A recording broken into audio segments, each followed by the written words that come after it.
بسم اللہ الرحمن الرحیم.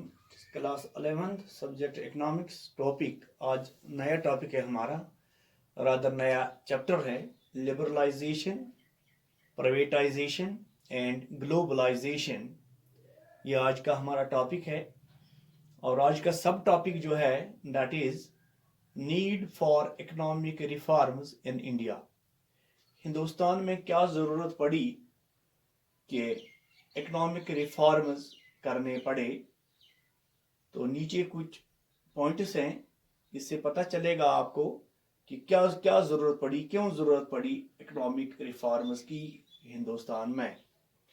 پہلا پوائنٹ ہے ہمارا increase in physical ڈیفسٹ.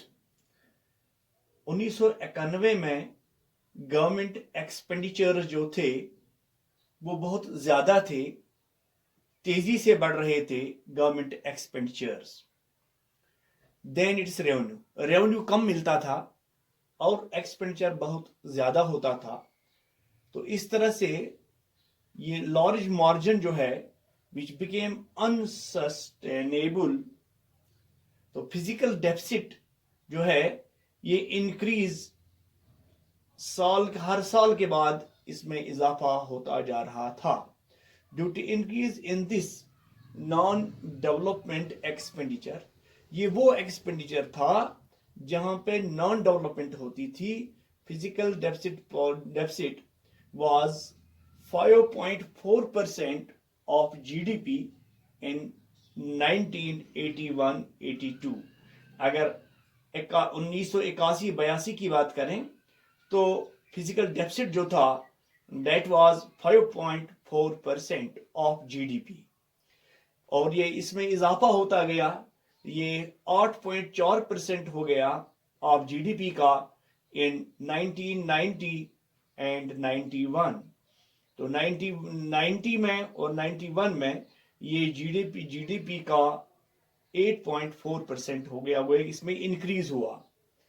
Interest payment جو تھے on public debit were amounted to 10% of total government expenditure. In 1980-81, which increased to 36.4% in 1991. Thus, government was forced heading for debit trap. India had lost the faith of international institutions. International institutions جو تھے وہاں ہندوستان کی position خراب ہو گئی. Like world bank میں بھی position Hindustan کی خراب ہوئی. اینڈ IMF اس کے معنی ہے international monetary fund. So it was necessary to begin with new economic reforms in the country. تو یہ ضروری تھا کہ نئے اکنامک ریفارمز ہندوستان میں شروع کیے جائیں. یہ پہلا تھا انکریز ان فزیکل ڈیفسٹ.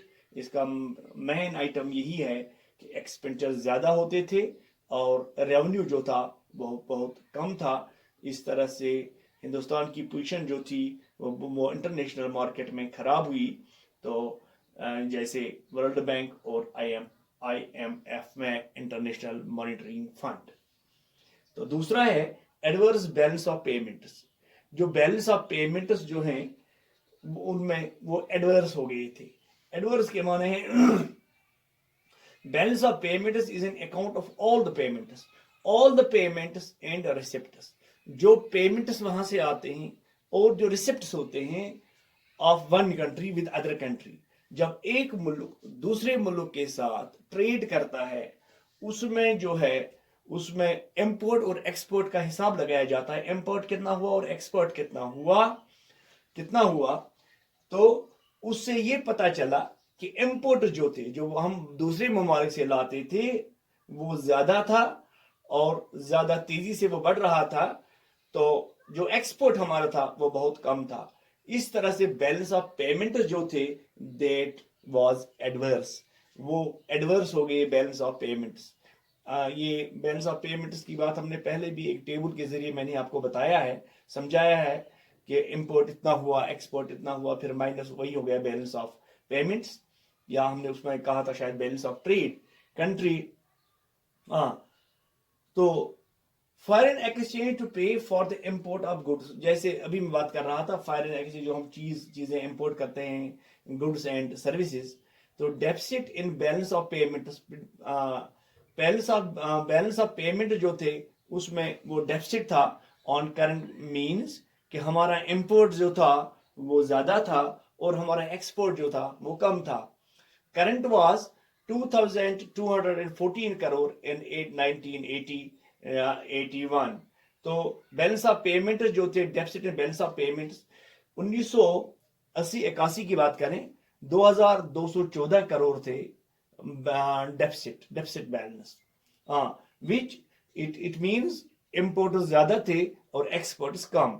کہ یہی ڈیفسٹ اسی کو مائنس کر کے جب امپورٹ کو مائنس کریں گے ایکسپورٹ وہاں سے جو نکلتا ہے that is balance of payments. Rate rose to RS 17367 means 17,367 crore in 1990 and 91. یہ بڑھ گیا یہ بیلنس آف پیمنٹس 1990-91 کی بات کریں تو 17,367 تک پہنچ گیا یہ. Therefore it was necessary to adopt new. یہی وجہ تھی کہ نئی اکنامک پالیسی کو اس کو کریکٹ کرنے کے لیے ڈیفسٹ کو کریکٹ کرنے کے لیے بیلنس آف پیمنٹس کو کریکٹ کرنے کے لیے نئی پالیسی کو اپنایا گیا. یہ دوسرا پوائنٹ تھا adverse balance of payments. Now تیسرا ہے گلف کرائسس. گلف کرائسس کے معنی ہیں عرب ممالک جو ہیں prices of petroleum increase. Petroleum کے پرائسز جو ہیں اس میں اضافہ ہوا 1990-91 میں کیونکہ عراق وار وہاں تھا 1990-91 میں عراق میں جنگ چل رہی تھی. This Gulf crisis thus further increased the already adverse. تو اس گلف کرائسس کی وجہ سے ہندوستان میں جو بیلنس آف پیمنٹ پہلے ہی ایڈورس تھے اس میں مزید اضافہ کیا اس ایڈورس بیلنس آف پیمنٹس میں. تو یہ بھی ایک ریزن تھا کہ یہاں ایک نئی اکنامک پالیسی شروع کرنی پڑی.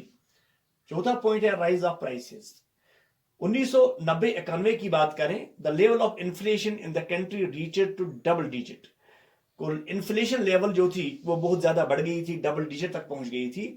As a result foreign investors had lost their confidence. جو فارن انویسٹر جو باہر ممالک سے لوگ تعلق رکھتے تھے ہندوستان میں انویسٹ کرتے تھے انہوں نے یہاں اس پہ کانفیڈنس اور بھروسہ نہیں رہا ہندوستان کی اکانومی پر اور national capital resources were flying out of the country. تو یہاں کے ریسورسز جو تھے وہ دوسرے ممالک کی طرف جاتے تھے. Cost of production had taken a upward jump due to high rate of inflation. تو جو پروڈکشن کاسٹ جو تھا اس میں کافی اس میں اضافہ ہوا ہائی ریٹ آف انفلیشن کی وجہ جب K2 میں اضافہ ہوا. So it was necessary. یہ بھی ایک وجہ ہے کہ to adapt new economic policy. Hindustan کو مجبوراً نئی اکنامک پالیسی اپنانی پڑی. تو next point is poor performance of the public sector undertaking.